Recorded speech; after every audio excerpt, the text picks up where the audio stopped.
السلام علیکم ناظرین، آپ دیکھتے ہیں ہم معاشرے میں ان چیزوں کی عکاسی کرتے ہیں جو ہمارے معاشرے میں ہو رہا ہے. تو آج بھی ہمارے معاشرے میں ایسے واقعات ہیں جن کی بہت سی آپ سن سکتے ہیں، دیکھ سکتے ہیں، مثالیں ایسی پیش ہیں.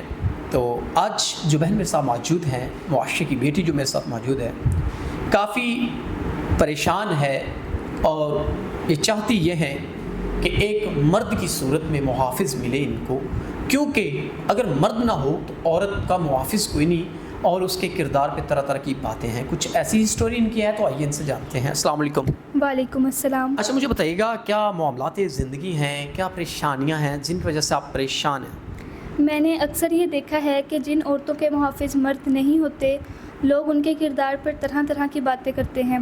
چاہے وہ عورتیں پاک دامن بھی ہوں، پھر بھی لوگ ان کے کردار پر باتیں کرتے ہیں کیونکہ ان کے ساتھ ایک محافظ مرد نہیں ہوتا. میں بس اتنا چاہتی ہوں کہ ایک عورت کے لیے ایک مرد کا ہونا ضروری ہے جو کہ اس کا محافظ ہو، جو اس کو عزت دے اور عزت سے اس سے نکاح کرے تاکہ معاشرے میں عورت کو تحفظ مل سکے. اگر کوئی ایسا انسان آپ کو ملتا ہے جو آپ کی عزت کرتا ہے، قدر کرتا ہے، آپ کے معاملات کو اچھے طریقے سے دیکھتا ہے، تو آپ نکاح چاہتی ہیں؟ جی ایسا ہی ہے. نکاح ضروری ہے اس چیز کے لیے. معاشرے میں رہنے کے لیے عورت کی عزت نکاح سے ہی ہوتی ہے.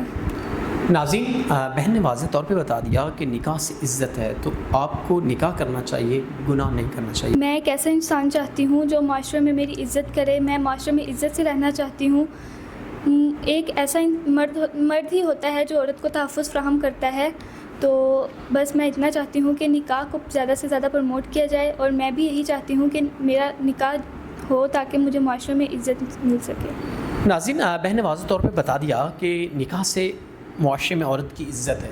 تو اگر کوئی ایسا انسان جو نکاح کرنا چاہتا ہے وہ کر سکتا ہے. شرط یہ ہے کہ ان کو عزت دی جائے، ان کے معاملات کو دیکھا جائے. تو ہم امید کرتے ہیں کہ ایک انسان ہی نکاح کرے گا. تو اس کے ساتھ اپنے میزبان نواب احمد کو دیجیے گا اجازت. خدا حافظ.